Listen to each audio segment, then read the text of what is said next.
아침 묵상 오신 여러분들 환영하고 축복합니다. 우리가 계속해서 열왕기하 말씀을 묵상하고 있는데요. 오늘은 열왕기하 25장 8절부터 30절까지 말씀을 빼앗긴 유다에도 봄은 오는가? 라는 제목으로 함께 나누어 봤으면 좋겠습니다.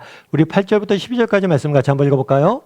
바벨론 왕 느부갓네살의 19째 해 5월 7일에 바벨론 왕의 신복시위 대장 느부사라단이 예루살렘에 이르러 여호와의 성전과 왕궁을 불사르고 예루살렘의 모든 집을 귀인의 집까지 불살랐으며 시위대장에게 속한 갈대아 온 군대가 예루살렘 주위의 성벽을 헐었으며 성중에 남아있는 백성과 바벨론 왕에게 항복한 자들과 무리 중 남은 자는 시위대장 느부사라단이 모두 사로잡아가고 시위대장이 그 땅에 비천한 자를 남겨두어 포도원을 다스리는 자와 농부가 되게 하였더라. 예. 오늘로 이제 열왕기하가 이제 마무리되어지게 됩니다. 그래서 오늘 본문은 열왕기하가 어떻게 끝나는지를 보게 돼요.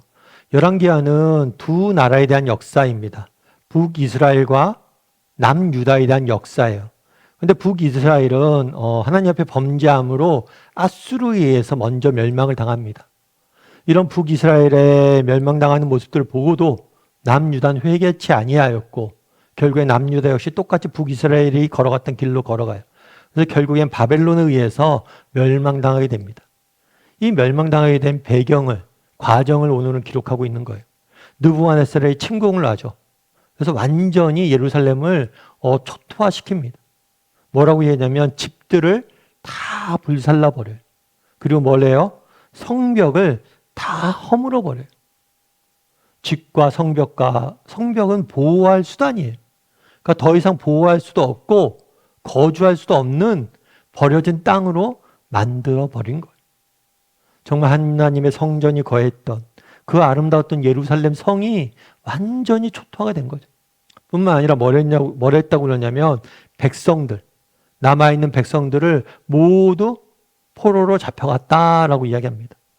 그리고 그 땅에 있는 비천한 사람들, 그러니까 남아있는 사람들, 항복한 백성들 중에서 똑똑하고 조금 괜찮고 그런 사람들 다 잡아간 거예요. 그리고 더 이상 자기들이 포로로 잡아갈 가치조차도 없는 사람들만 남겨뒀다라고 성경은 말하고 있는 거예요. 그렇다면 왜 이 사람들 포로로 잡아갔을까요? 바벨론 그 당시 어떤 정책을 펼쳤냐면 이렇게 똑똑한 인재들을 다 잡아가요. 그러면 어떻게 되겠어요? 그 땅을 재건할 힘이 없겠죠. 그리고 이 인재들을 바벨론으로 잡아가서 뭘 하냐면 바벨론의 문명들을 보여주면서 바벨론화 시킵니다. 바벨론의 뛰어난 문명들을 보여주면서 바벨론의 사람이 되라고 유혹하고 바벨론화 시키는 거예요. 왜냐하면 그 당시 바벨론은 굉장히 많은 정복 전쟁을 했습니다. 새로운 지역을 정복을 했잖아요. 그 지역을 다스릴 인재들이 필요했던 거예요. 그래서 인재 양성 차원에서 이렇게 사람들을 데려간 거예요.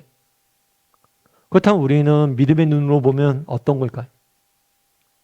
여러분, 믿음의 눈으로 보면 또 다른 도전에 직면한 거예요.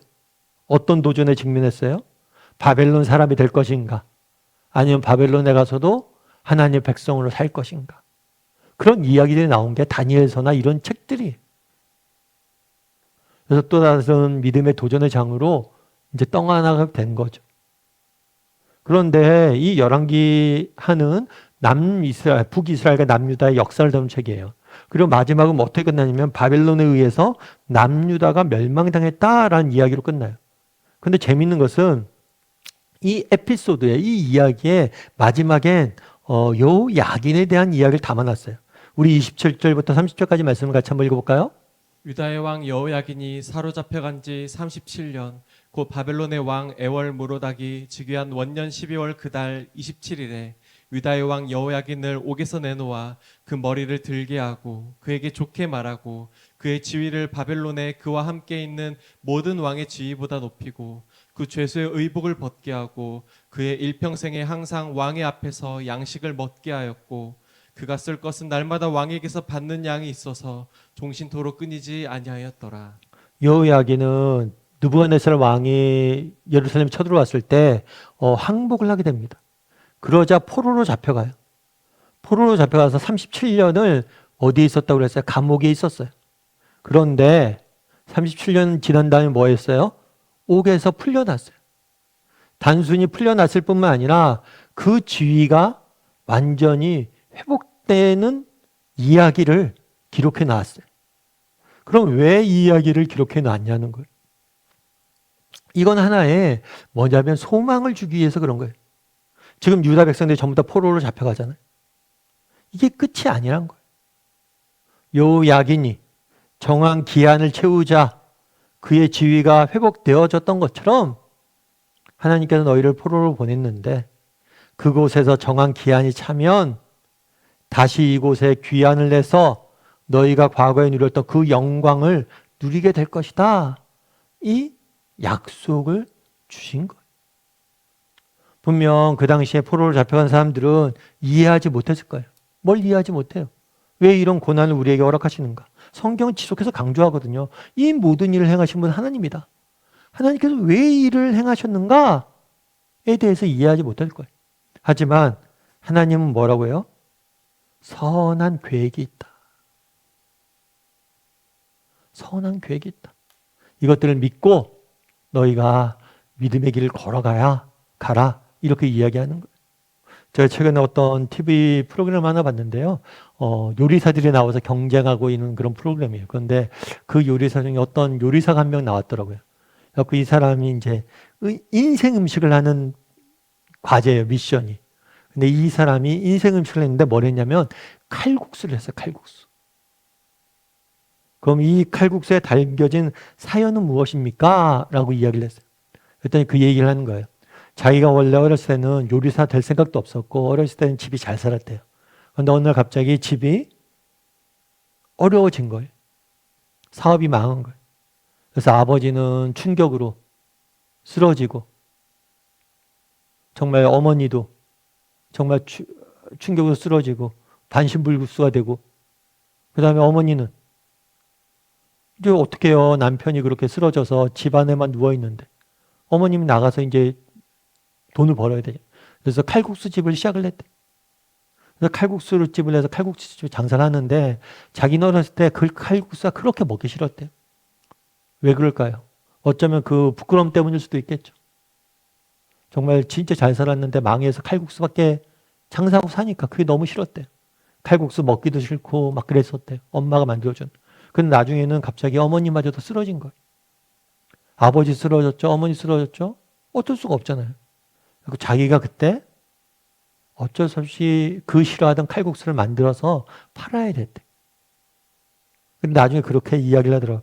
그렇게 그렇게 싫어하는 음식 칼국수였고 칼국수를 만들어서 팔게 됐는데 나중에 뭐 시장에 장사하다가 점포도 얻고 식당도 차려서 인기도 있고 사람들도 손님들 많아지고 그래서 이 칼국수 하나 때문에 양가 부모님들도 모시게 됐고 우리 자녀들도 하게 됐다고 잘 키우게 됐다고 그래서 내가 그렇게 싫어했던 음식이 칼국수였는데 그게 내 인생 음식이 됐다고 그 이야기를 하더라고요. 참 그 얘기를 들으면서 참 그렇구나 그런 생각이 들었어요. 여러분 다 알 수 없다는 거예요. 지금 포로 생활로 잡혀갑니다. 그거 어떻게 알겠어요? 그 시간들 정말 그 고난과 역경과 내가 이해할 수 없는 받아들일 수 없는 시간들일지 모르지만 아니란 거예요. 내가 너희를 향한 계획이 있다. 그래서 여러 한기야는 되게 보면 그래요. 현실적으로 보면 소망이 없어요. 왜냐하면 나라가 망하잖아요. 다 포로로 잡혀갔잖아요. 현실은 소망이 없는데 굉장히 희망적인 이야기로 끝나는 거예요. 왜요? 하나님이 계시다는 거예요. 우리 인생을 인도하고 우리 인생을 선하게 붙들고 계시는 하나님이 계시기 때문에 우리의 이야기는 희망의 이야기란 거예요. 열왕기하는 희망으로 끝나는 거예요. 그래서 여러분 우리도 한번 정말 이런 소망을 가졌으면 좋겠어요. 때로는 우리가 받아들이기 힘들고 어려운 그런 형편에 처할 수가 있습니다. 그럴 때라도 정말 인간에게 절망이 하나님에게 소망이 될 수 있다는 것을 기억하고 우리에게 하나님이 있다는 사실만으로도 우리가 소망을 갖고 살아갈 줄 아는 저나 여러분이 되기를 주님의 이름으로 소원합니다. 우리 함께 기도했으면 좋겠습니다. 기도하실 때 오늘 말씀 기억하면서 기도했으면 좋겠습니다. 그날의 열왕기야는 정말 유다의 멸망으로 끝나게 됩니다. 집들이 불사라지고 성벽이 무너지고 모두가 포로로 잡혀갔다. 하지만 그것은 절망의 이야기가 아니라 희망의 이야기입니다. 왜냐하면 우리 하나님께서는 선한 계획이 있기 때문입니다. 우리도 이 땅을 살아가면서 때로는 절망의 시기를 지날 때가 있지만 그것이 절망이 아니라 우리에게 소망의 이야기입니다. 정말 절망은 희망의 또 다른 이름임을 기억하고 정말 하나님을 믿음으로 낙심하지 않고 살아가는 사람들이 되게 해달라고 이 시간 한 목소리로 같이 기도하도록 하겠습니다. 기도하시겠습니다.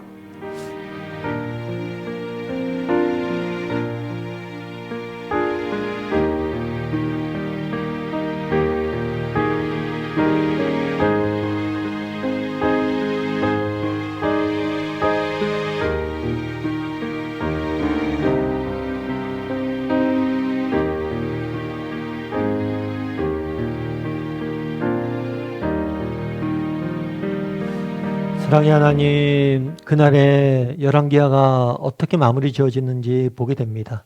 집들이 불타고 성벽이 무너지고 모든 사람들이 포로로 잡혀갔지만 그럼에도 우리에겐 희망이 있다.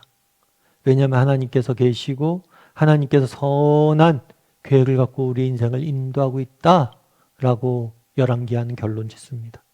그 결론이 우리의 인생의 결론임을 믿습니다.